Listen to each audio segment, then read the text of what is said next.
Alright, ladies and gentlemen, welcome to Red Blue Gaming. This is a different video today. This will fall somewhere inside our challenge.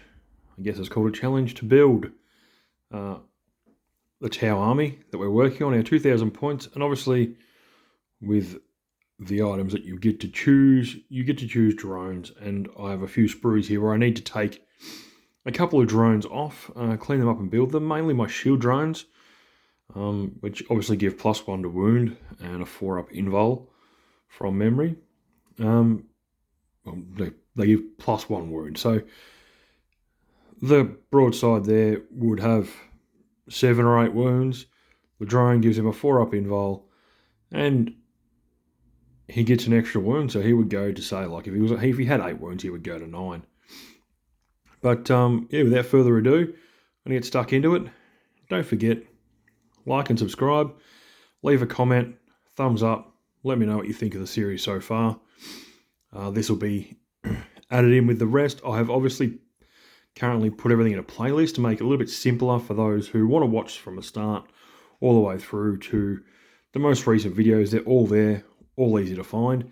I have linked the playlist in the description of each of the videos, along with little bits and pieces of what's going on in the video.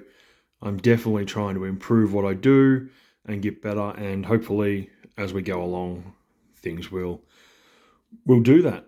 But without further ado, I think I might go ahead and glue some of these guys together first, so that just gets that out of the way, and then we can work on, once we've cleared up all the mess that's in front of me here, we will be able to go ahead, boom, and get these guys, hopefully it wants to stick, get these guys glued together.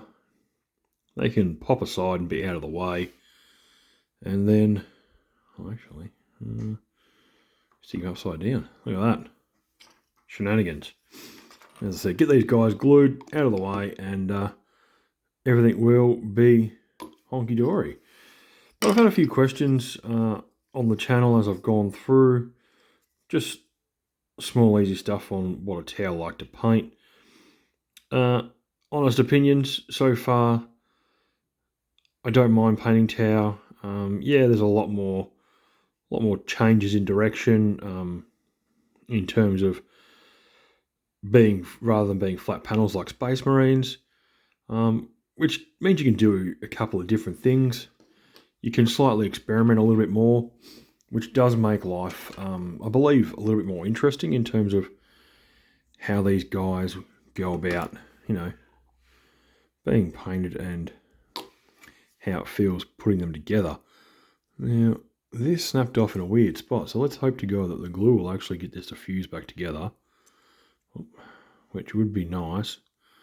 The paint is coming off it at the top there. I've managed to touch the glue on it. We're just going to hold this in place for a little bit.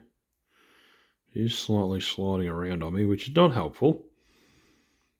But we get it in place. Hopefully it'll stick. A couple of seconds. It looks like we are in progress. Just going to have to hope that doesn't get bumped, and that will stay like that. We do have one more little bit here. As you can see, there is a section here that has been primed nicely, and that actually belongs with this part here. Just got to get in the right spot. Bingo, there we go, on he goes. And there's another one glued, and then the simple thing is, just got to find the knife, there it is.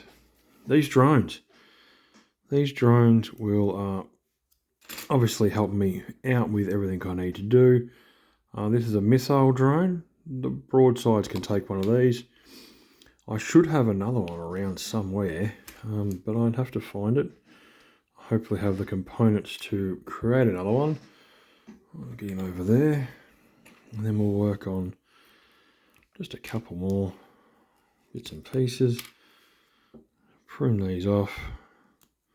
And these are what we're about to put together. Are the drone components for our So they go in, bingo. The drone components for our ghost keel. So there's one. Oh, arm's got to go on that guy there. The rubbish can pop out of the way. And we've got another. Take the ends off these just to make it a little bit easier. Whack some more glue in that hole just there. Get it in. Bango. Another drone section. We'll clean these bases up. Because obviously once that top half is set, we can then look at attaching the drone to its base, and it'll go off with our collection of other drones that have got to be glued. This doesn't usually take a huge amount of time. Drone plastic bases and drones seem to glue together, as you can see, quite quickly sometimes. Oh, there we go. Yeah, it's in there, that's better. On. Another one. And oh, over in the corner he goes, out of the way. And that just leaves us 2 bases, which is exactly how many I needed. Remove those bits out of the way as well. A couple extra bits there, and we'll take these 2 little bits here. Yep. And we'll just file them off. Because what we can do is we can do it backwards. So we can glue the top to the bottom. And then once we've got our drones built, especially our shield drones, which hopefully won't take too long. So yeah, this one will be a short one. Nice and simple. Just some quick gluing for the time being before we get into our next lot of builds or painting, probably a bit of both. Just fixing up some guys to make sure they're all good. But we'll put those aside for the time being. Everything is there, rubbish there, and then we'll get into these drones. So we have the bases for the gun drones just here. I'm going to take these off the sprue as per such. Now the bonus is that these go straight into the bottom of these. Makes life nice and simple. There we go, drone together. And we'll glue it so that it does stay together. And that way we have some nicely glued drones. We want how many antennas do we want? Probably go with 2. Gun drones usually rock more than 1, so we'll go with the 2 antennas here. 1 and 2. Now, as you can see, there is still another drone on this, so I can build, if I need to, another marker drone or a gun drone. I've got options there, but I'm going to put that aside because I will make that decision later on.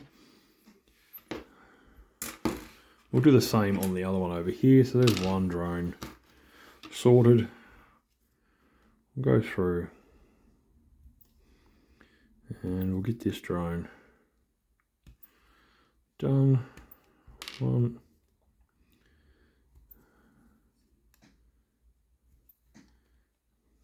Move around quickly. Whoop, 2. And what did we take? 8 and 10. Oh, there we go. 1, 2. We've just got to clean all these up. And then once they're cleaned up, obviously they can be glued. Again, parts in there for another drone. Go away out of the way for the time being. We'll just unhook this little guy. And we'll start on the second one.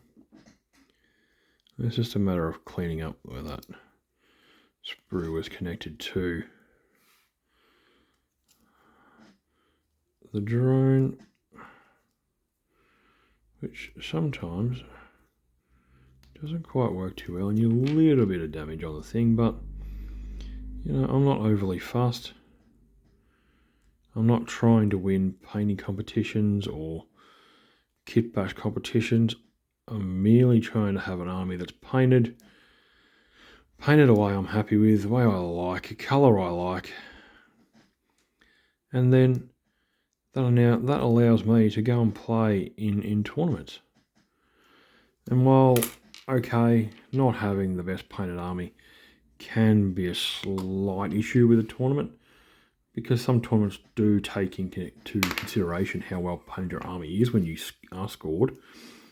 But when actually playing the game, as long as your army is painted to the standard tabletop standard, which is 3 colours and is based, depending on what you select to do, so you can go contrast, makes it nice and easy. Your 3 colours can simply be, as for, if we were doing, say, like, and my brain wants to tick it over, ultramarines, which is a nice easy thing. We would have black or silver on the gun, on your bolter, a blue base coat, possibility of hitting it with, you know, say some Null oil, give it a wash, make it look slightly interesting.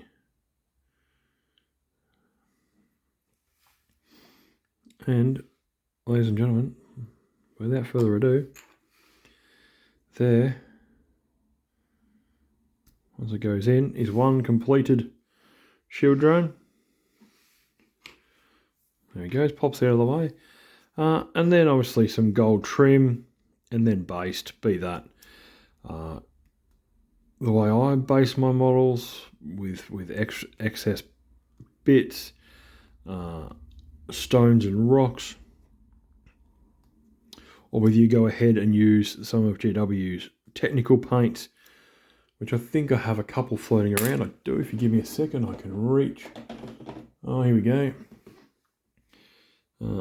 LG and Earth, which is supposed to crack when put down. It provides that you can see in the back there it's cracked a little bit.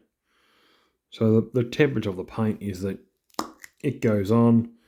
When it dries, it cracks, and the colour of the base underneath, most likely being black, you can see it come through, which gives it the look of dusty, cracked, dirty old ground.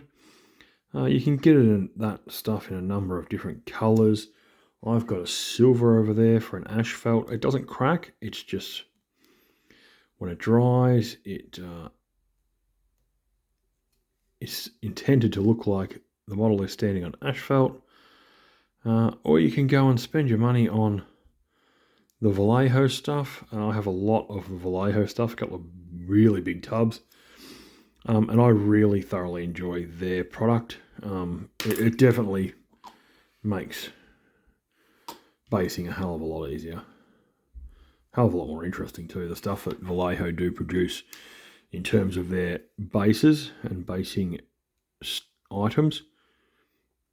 That's where all my tufts come from. They are Vallejo as well.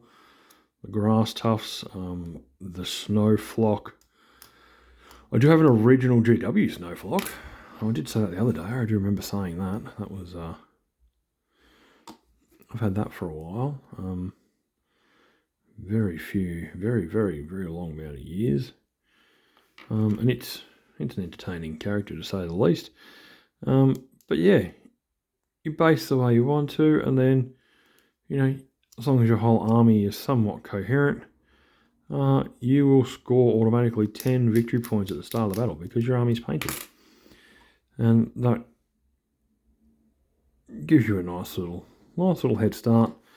Everyone at tournaments, most people's armies are fully painted, so everyone starts on 10, which, you know, makes you feel like you're on the board and there's not too much to worry about. Last little, get some glue in the little hole there. Whack the thing in. There we go, and another one. So 2 shield drones done. Look at that, simple. As I said, short video, nice and quick. we have got a few bits and pieces started, and as we go through we will do some more, but today that is it. Thank you very much for your patience. Sorry that the videos probably aren't coming out as quick. I've had a few hectic days, but yeah, don't forget, like, subscribe, and I'll see you on the next one. Peace out.